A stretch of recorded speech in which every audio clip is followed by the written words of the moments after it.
Hello and welcome to another edition of The Tigers Down Under. I'm your host as always, Alex, and with me this week I have Dan. How are you, Dan? Yeah, I'm good, Alex. How are you?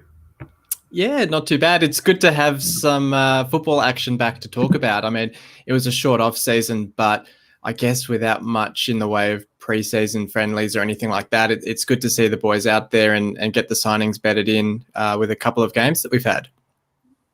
Yeah, it was nice to see a few new faces get their first run out in the City shirt. I think the results.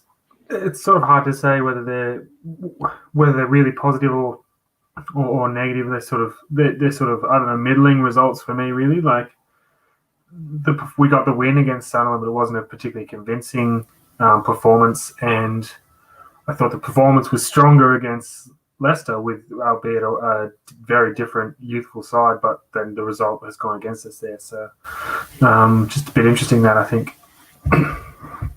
Yeah, no, definitely. Well, we can start with that Sunderland game. And look, as you say, it's good to get the win. And as Brad and I sort of said last week, at the end of the day, it's just about getting that winning feeling back in the legs and getting some confidence in the team. Great to see essentially what I would think is our starting 11 for the season start that game. We'll talk about the Eaves injury after a little bit. But, I guess the fact that we only had that one shot on target, no goals scored, a little bit of a concern from your point of view, or more just concerned with, hey, look, we kept a clean sheet and we got minutes in the legs. Yeah, I think it is concerning how little we posed in attack. I expected more from, I think, Wilkes in particular in the game. I expected a lot more. I thought he would have been able to get in behind and really expose Sunderland a little bit. He never really seemed to get going. On the other side, Samuelson, I'm yet to really be convinced at all for anything that he's offered up. But at the other end of the pitch, I thought defensively across both games, really, we've actually looked quite good for once. And it's how long's it been since we had a clean sheet? Mm. So it's hard to complain about that, even if it is a dour 0-0 draw that we win on penalties. I'm not really complaining too much. There were plenty of good signs overall. I thought even some of the new guys. I thought Doherty, when he was able to get the ball and be moving forward, he looked quite promising. And I think that was one of the sort of hallmarks of his play in Scotland was running with the ball and being an attacking player. So if we can get the best out of him, I think he'll deliver for us throughout the season. Yeah, no, definitely. And like you said, I think the defense was a real highlight for me. And Ingram in goal was not particularly surprising because he looked okay in the cup games last season as well. But it gives me a bit more confidence that if Long is out injured for a while, I don't know what the status of him is. I know he kind of copped a knock in training. But Ingram's, certainly capable deputy and did well in the penalty shootout. Yeah, I thought even the couple of games he got at the end of last season, I thought he performed quite strongly and quite well. So, he's certainly obviously been keeping on his toes, and it's good to see him get a chance and relish in that with that opportunity and grab it with both hands, because he certainly did. He pulled off some great stops, and especially that first penalty. Even if Greg didn't hit it great, he still had to dive the right way, get his body and everything right. So he's made the save, and I think that's what really matters at the end of the day. Yeah, definitely. And I guess the other real positive in terms of the new signings was Josh Emmanuel at right back, who had that clearance off the line right at the start to sort of, it seems typical City to concede at the start of games at the moment. And he was on the spot to deny that, which was great. And by all reports had a really encouraging game. Yeah, he actually was. He was one of the better performers overall. I think he really surprised me a little bit for how accomplished and how strong like a debut performance it was, especially because he is another young player that we've got. So, but he was really strong and really accomplished. Made a couple of good runs down the line to assist in attack, particularly in the second half. But he was really good. I think was Fleming on the other side. Yeah, Fleming. Yeah, who was strong as well, but was caught out a little bit positionally a few times, which Smallwood had to cover him for, which meant he did a little bit more work than he probably needed to at times. But I think, as we sort of have touched on, it was good to see. I think Device and Burke look strong again, like they were 12 months ago. They looked really, really composed and really strong again for the most part. So it was good to see them, see the defensive line back in a little bit of form. Good times ahead, hopefully. Yeah, and look, as some were saying on Twitter, it's good when you consider the fact that both of those fullbacks are essentially our second string fullbacks, with Elder and Coyle presumably going to be the starting pair in the fullback positions. But and we'll talk about the Gillingham game in a little bit. But even though Coyle's available for that, you've kind of got to say that Josh has really taken this chance with both hands, and it'd be hard to drop him from the team. Yeah, I think that's going to be an interesting decision come the weekend. What McCann does there, I guess. I mean, it's hard to say because we've got no idea what Coyle's been doing in training. He could be training the house down, every day of the week. But I think, if anything, Emmanuel has certainly staked a claim for that position come Saturday. Yeah, definitely. So then the negative from the game, I guess, is that Eaves injury after about, was it 20 minutes, half an hour? Interesting implications from that being that KLP managed to get on the pitch, which was frustrating. He wasn't able to start the game, but then was shifted wide by McCann with, I think it was Samuelson put up at the top of the front three. Is it a bit frustrating for you to see Lewis Potter sort of shifted out wide when, look, I mean, he seems to be quite a solid wide player and he's played down the wings quite well for us in the past, but he seems to also have that capability to play through the middle, which McCann seems to sort of be trying to avoid when he can. It is frustrating, particularly when you then look at what happened in the following game against Leicester, when he started in that number 9 position. And the only chance we really created in the first half was where he dropped off the centre half, received the ball, turned, and ran at the defence right in the middle, took them on, and got a shot away in the box. And that is not something that's been happening a lot for us. Any direct attack or penetration from a ball carrier through the middle. It's always been wing play, cross it in, and hope for the best a little bit. But so I think his sort of fearless, direct approach is something that I think we need to be taking advantage of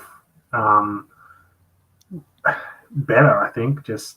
And I think once Scott's back from international duty or he's available to play, a front three of Wilkes, Lewis Potter and Scott would be such an attacking and scary proposition for League One sides, where you have those three players all being quite aggressive attacking players. As you say, that's not something that City has seen a whole lot since Bowen and Grzycki left. And, talking about Bowen, I mean, Lewis Potter just seems such a natural successor to him in the team.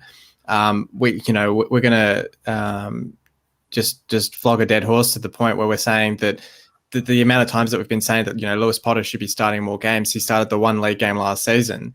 And it's kind of concerning for me that he started on the bench against Sunderland. I don't know what that means to his positions come the league games, but I would hope it means that he's going to get a couple more starts this season from the get-go, especially now with this Eaves injury. Yeah, look, I'd be if it was me, he'd be in my starting 11 based on those two performances, just those last two games, because he came on and he tried to make a difference and tried to have an impact, and it's a fair bit more than could be said for some of the other players that are in the squad who seem to just be happy to be out there, I guess, and don't seem to be really grafting and grinding and pushing and fighting tooth and nail to keep that shirt on their back.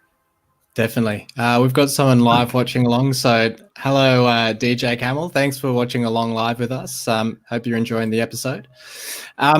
We'll move on then, as you were sort of talking about there as well, the Leicester game. It was a very different side that took on Leicester's under-21s, where we had 5 debutants, which was it was really good to see, to be honest. It was great to see Jones. We'll talk about that transfer in a little bit. Alfie Jones coming in from Southampton and Festus Arthur both got starts, which was really encouraging to get that depth experience. But then also 3 debutants from the academy was great. So Cartwright in goal, and then Greaves is probably the big one, and then Callum Jones as well. So Greaves, obviously son of former Hull City player as well, Mark Greaves. So great to see. It's not as often that you see father-sons in football as you would in Aussie rules or other sports down here.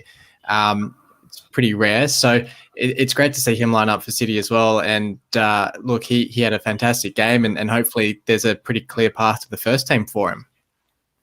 Yeah, I thought both Greaves and Jones, Alfie Jones, that is, were particularly strong, I think, in the centre defence against Leicester.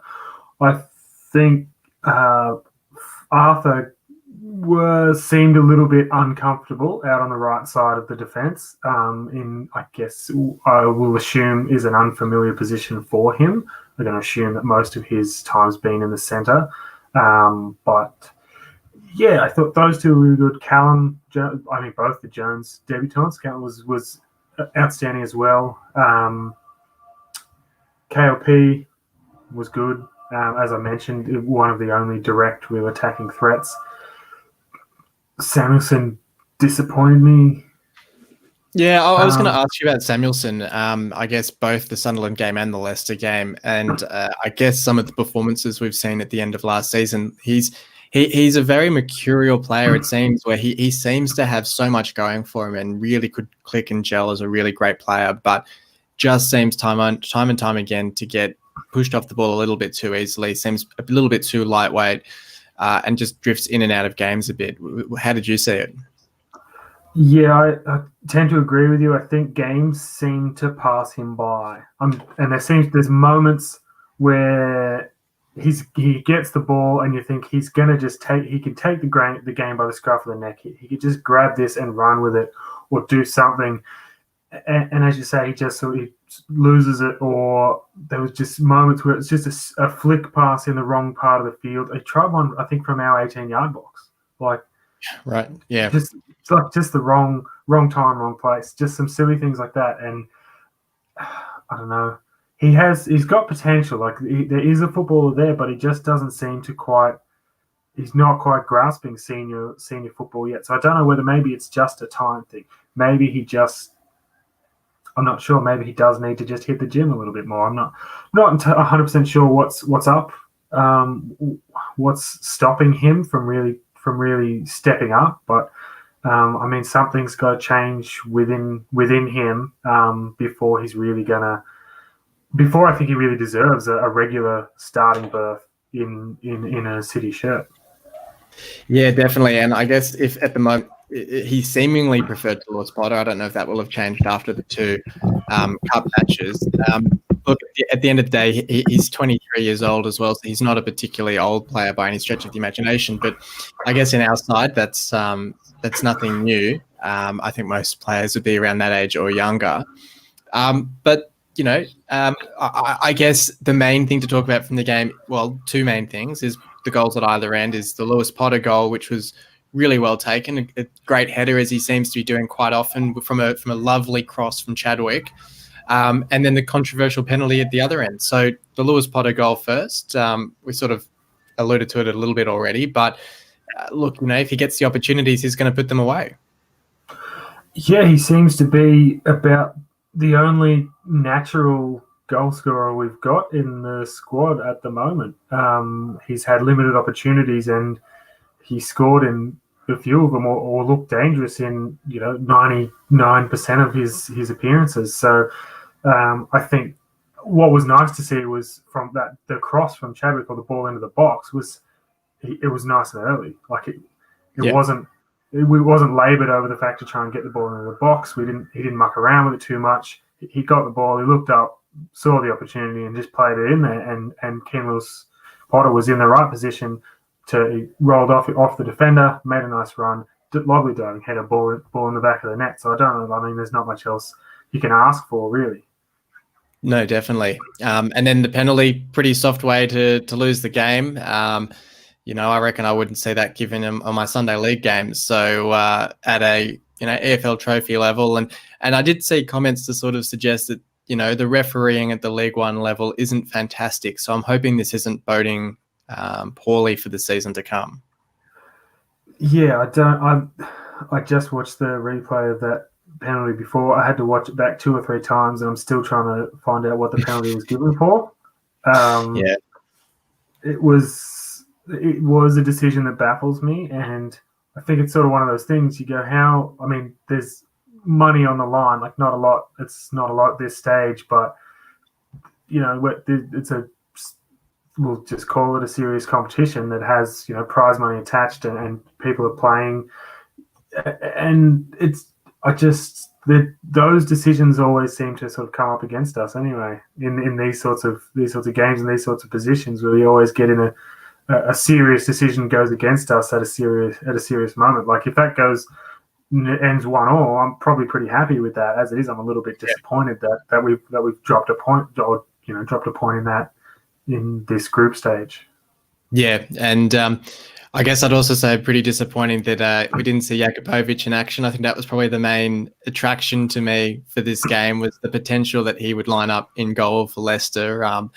Unfortunately, it wasn't the case. I was actually surprised to an extent that Leicester didn't field any of their senior players. I think they were allowed 2 or 3 of them, and thought maybe with the games coming up this weekend, they might try and give some runouts to more senior players, but that wasn't the case. Look, it's a group stage of the trophy. I wouldn't hate a cup run, and look, at the end of the day, silverware is silverware. It would be nice to win something, and I think the final's still at Wembley, so that would always be fun. But yeah, like you say, it's more about the form, and I guess that late penalty gives you a bit of a sting and a little bit of frustration, which shows that actually that winning feeling is quite nice. So we've got the win against Sunderland, then the controversial loss here will hopefully galvanise the players a little bit heading into the weekend. I certainly hope so. Yeah. Well, before we do move on to talk about that upcoming game, we'll do a bit of a roundup of off-field news. And we've already talked a little bit about the transfer of Alfie Jones coming in from Southampton. Undisclosed fee, 1-year deal with an option of another year in our favour. What do you make of the 1-year deal? Do you think that's more a case of, as some would suggest, City being City and penny pinching? Or do you think it's more a case of potentially the player himself sort of saying, I'll treat this as a loan. If we go up, fantastic. We've got another year together in the championship. If we don't go up, thanks. I'll head off to a championship club. Yeah, I think. It could. In honesty, I think it's probably a little bit of both. I think there is some reluctance from City probably to go out and sign everyone on long-term deals. Hopefully, maybe they may perhaps even learn from their past mistakes. If they sign everyone to a 4-year deal, then at the end of those 4 years, everyone's out of contract. So maybe they're actually trying to space their contracts. Stagger them. Yeah. But I think there's probably an element of truth in the idea that Jones himself has maybe opted for a bit of a shorter deal, and seen that there's that opportunities at Southampton into the first team were going to be very hard to come by. That he could come here and be competitive for first team football. If after 12 months it doesn't work out, he can move on either for essentially for free and go back. He still has the fact that he's come through Southampton's academy and is a young player from there, so that's still on his side, on his favour. If it's only 12 months, then and if he gets no opportunities this year, then it's not going to count against him. I don't think he's young enough that someone else will certainly pick him up. I think I'm probably surprised that he, like, having seen him play and stuff, that he actually did come to us, that he hasn't actually jumped at a championship club, or that no one was after him. But I guess time will tell what happens. But I think it's probably is a little bit from both parties that have agreed that deal was arranged. Well, he was on loan at Gillingham last season and made 30 appearances for them, and by all reports can play a central midfield role as well as in centre back. So he gives us a bit of versatility there as well, which is really great because we're a bit light on in central midfield stocks at the moment. We've brought in Doherty and Smallwood. Smallwood. Yeah, I thought it was Smallwood, and I was like, Honeyman and Smallwood. I keep tripping up on their names. There you go. Smallwood and Doherty coming in has bolstered that a little bit, but having a little bit more depth with him being able to play through there helps as well.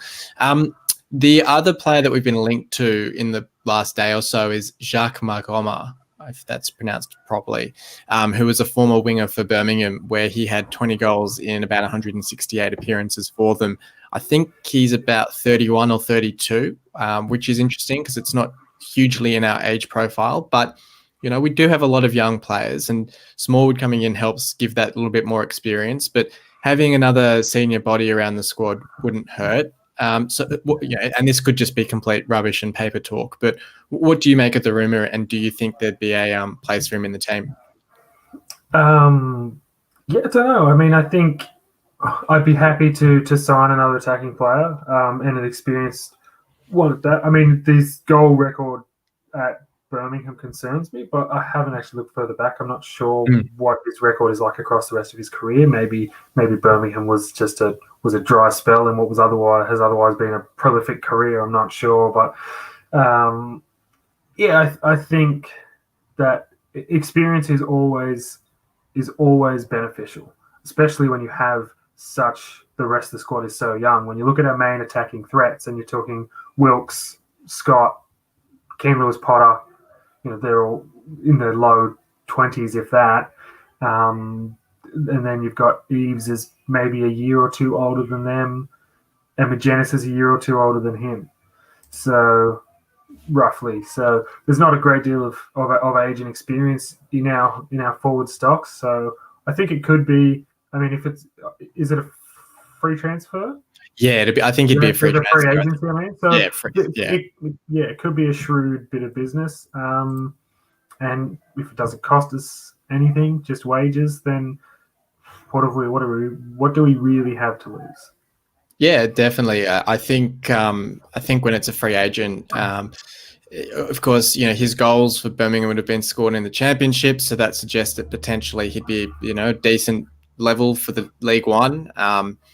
And having that senior body with a bit of experience in various situations in football is always good to have out on the pitch when you've got young kids who maybe haven't been in a situation of, they've come back from 2-0 down, we're up 3-2, they don't know how to play the game, they don't know whether to go for a fourth to kill it off or sort of hold it at 3-2, for instance. Having those more senior bodies that have been around the traps and know how to deal with different in-game situations is always a valuable thing, I would think. Yeah, I think you're pretty much spot on there. Yeah. Okay. Well, we'll move on then. And what will be a regular feature this season is we'll do a player review each week, whether it fits the theme of the opponent that we have, maybe. Otherwise, it will just be one of the players in our current squad. But I thought, given we've already talked about him a little bit, given the injury against Sunderland and given our opponent this weekend is Gillingham, that we'd start with Tom Eaves, who obviously signed from Gillingham on a free transfer just over 12 months ago. He'd scored 38 goals in 84 appearances for them, so was reasonably prolific at a League One level, but did struggle to make his mark for us in the Championship with just the 5 goals, and 3 of those being, I think, did he score the hat-trick in the FA Cup? Might have been in addition to those 5. Let me just double-check that. No, so 5 goals in the league and then 3 in the FA Cup, so 8 goals all up for us last season in 42 appearances. Not the worst season, not the worst first season, I would say, but obviously would have wanted to do a whole lot better for himself. How did you find Eaves in his first season with City and his career with us so far? Look, in terms of results, disappointing. In terms of effort and application, outstanding. I can't think of a game that there's maybe one or two that I could maybe think of where he looked lackluster and looked like he didn't have anything to offer. But a lot of the time he was busy and trying to get involved and trying to help and trying to create things without having that final touch or the opportunity to create. I thought there was certainly a few very disappointing attempts, like where I thought he would have done a lot better with his head a few times, for example. Yeah, I don't know if I had to like grade him A to E, maybe like it's probably just above like a B minus or something. Like it wasn't terrible, but not outstanding. Yeah. And look, like you say, with his head, he's obviously quite prolific. And that first goal for us against Sheffield Wednesday was a real, glimpse at what he could do for us. And then that hat-trick in the FA Cup showed that when he gets the service that he needs, he can get in the positions and score the goals. But then, probably his best game that I saw or that I could think of is the game against Leeds last season at Elland Road, I think it was. We did lose the game 2-0, but I thought he was almost man of the match because he was just everywhere and he was working so hard, and the ball would come up to him and he'd bring it down and he'd bring in the wingers and he'd play the ball really well. And we were 1-0 down, I think it was, and then we had that chance to equalise it and they went up the other end and killed it off. But if we had equalised it would have been a game where you'd look back on it and think that Eaves was a real contributing factor to the success in that game. Yeah, I think you picked out that game, and I can't probably think exactly who the opponents are, but the same thing I could think of just games where he was really, really strong.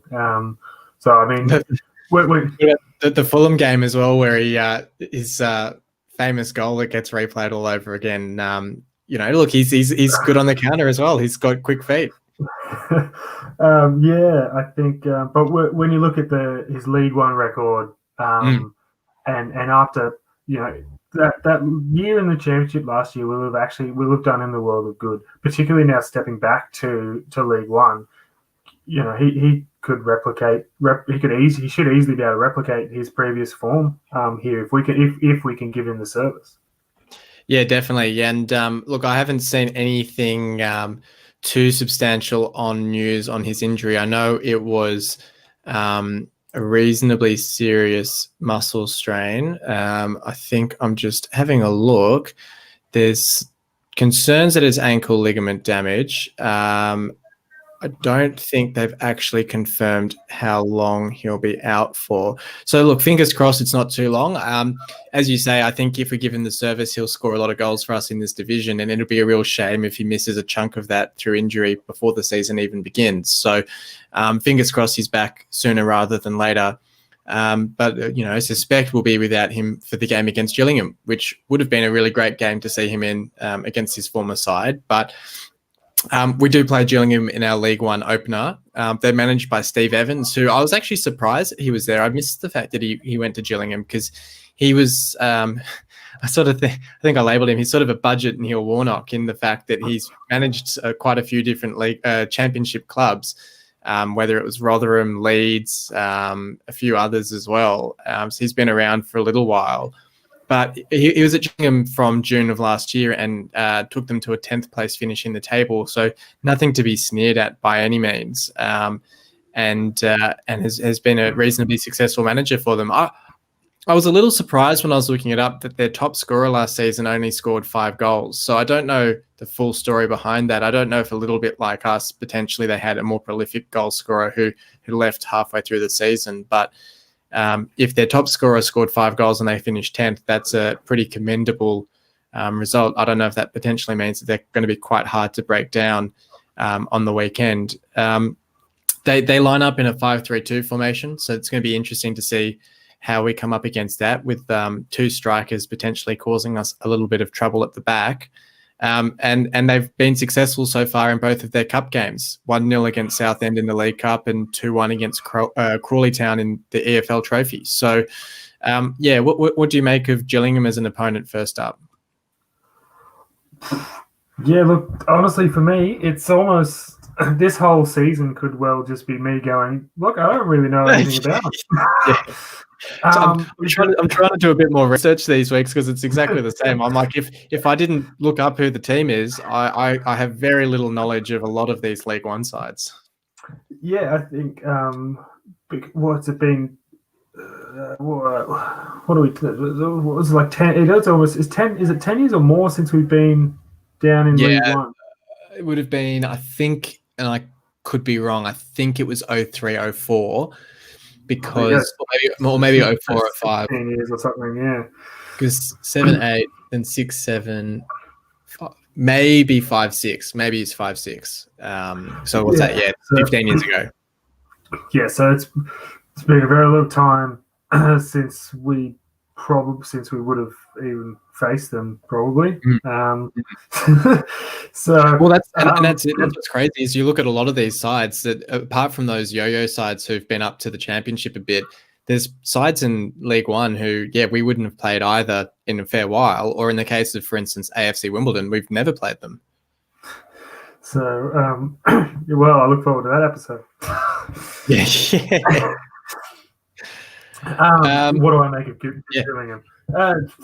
Don't know. I think, look, we're in League One. It's a whole new ball game this year. I think every game will be tough. So I expect a tough game. I don't expect us to walk away like with it as easy victors, particularly after we played against a reasonably strong Sunderland side and struggled to break them down. Obviously, the very first game, but I think in time we'll get better. But I think this weekend will be a pretty tough match. And then I guess in terms of lineup, Eaves obviously the one to drop out at least from the League Cup side. We already touched on it a little bit, but would you sort of lean towards, I guess, Lewis Potter in to replace Eaves and then maybe Emmanuel keeping his spot at right back and Coyle sort of has to, I mean, it's great. We sort of brought these two guys in for this reason. You want this competition, you want this fight for them to get into the side. So I feel like Josh has earned his place and starts the first game. Yeah, I think Emmanuel has earned the right to keep that spot at right back. I imagine it'll be Device and Burke in the centre at the back. And I think Elder's only just coming back into training maybe today or tomorrow. So I think they're basically independent. He's probably not going to start, which means you've got Fleming out on the left. At this stage, until De Silva's future is resolved one way or the other, I think it'll be the same midfield three that played against Sunderland. I think it'll be Doherty, Smallwood, and Honeyman. I think, though, that Scott and Magennis are back from their international duty in time. I think. I'm not 100% sure. If they are, I'd probably expect them to actually slot back in. And it'll probably be Scott, Magennis, and Wilkes, depending on obviously how they pull up and everything, and whatever happens with Magennis' red card, because international red cards confuse the heck out of me. Because it's they're in a different competition, so maybe it doesn't apply. It wouldn't apply to that. It would just be on his next international match, I guess. I think so. So they should be available if they are back in time and everything. Then I would expect them to come in. If they don't, then I would like to see KLP start up top in number 9, and then I don't really want to see Samuelson. Who else have we got to play left wing? It could be Berry or someone like that from the younger side. I don't know. I guess at this level, it's a little bit more of a soft transition for those younger guys to come straight into the side. So we might start to see a little bit more of that blurring of the under 23s and the first team in that sense. And the other interesting one is Long is still injured, so it's going to be Ingram in goal. Yeah, I mean, I sort of feel the same about that with Emmanuel. I think Ingram's had strong games, or like strong game against Sunderland. I see no reason why he should just automatically lose his spot. So I think he, in other years it's been, the other way around with different keepers and different situations. So I think he's there fit at the moment. He deserves his chance.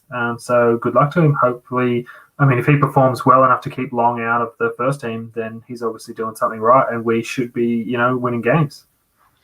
And so then just on winning games, do you have a score prediction for this one or a prediction for the result for this one?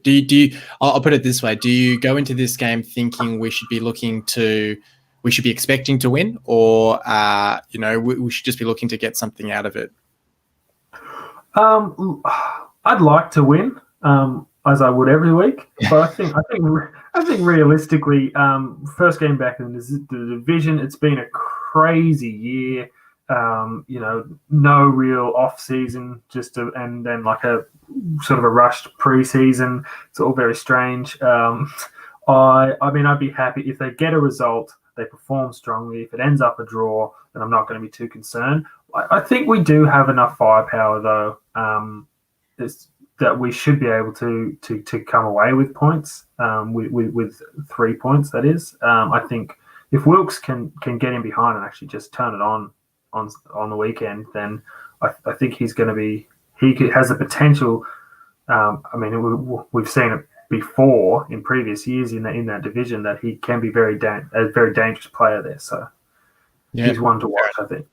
Fair enough. And then look, just before we head off, you did touch on there Lopez. What do you make of these transfer rumours and I guess the idea that he wants to leave the club, and McCann now saying that if he's not sold, he can come back into the side. Do you think we'll make any more sales before the window closes, or do you think we should be looking to try to, I guess, even if we don't necessarily get the fee we want, sort of get to a point where we say, look, if the player doesn't want to be here, it's better off letting them go? Yeah, I think it's one of those scenarios where we've seen it actually played out a few times, unfortunately for us, over the last few seasons. So I think if an offer comes in that's close to whatever the club's valuing him at, and he is, Lopez has obviously expressed a desire to play at a higher level because McCann came out today or over the last couple of days and has admitted such, then I think that it's not our position to hold him from that. I mean, he's entitled to have those aspirations, and I think he did perform at well enough to justify that belief. So if he doesn't want to be here, then there's no point no point forcing him to stay, because you just end up with a situation like Henriksen or or who are all the others that we've had that happen with. So if they want to go, I think we should just let them go. But we do. He's still got a couple of years left on his deal, I think. Does he? So yeah, I presume so. Yeah. So and so with some of the money that was being offered for him last year already, like the 7-figure offers that came in. Yeah. So I remember saying to you at the time, and that was back when he was performing really well, and we weren't even in a relegation fight. Back when was it New York Red Bulls that were in for him? Yeah, I think they came in twice in the January window.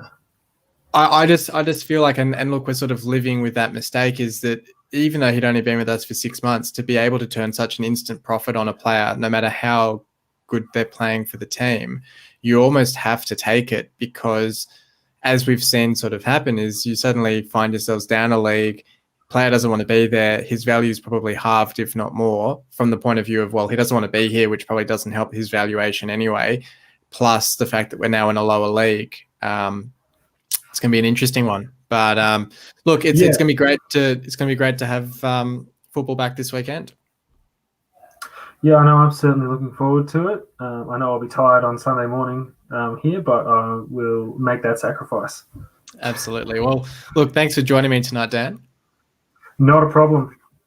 No problem. And thanks, everyone, for listening in or watching along live. Look, we sort of mentioned it last week as well. We do have our Patreon up and running. It's great that we've got a couple of Patreons already. We'll be looking to do our first Patreon exclusive or Patreon episode that will go out to our patrons first before it comes out for everyone else, which will be our look back at the last decade of Hull City, which should be a lot of fun to do. We'll be looking to do that in the next few weeks, so that will go out. So look, if you're able to join up, that would be fantastic. Otherwise, If you join us for the episodes, hit that thumbs up button on the videos, leave a comment, give us your thoughts on the upcoming game. And otherwise, until next time, come on, City.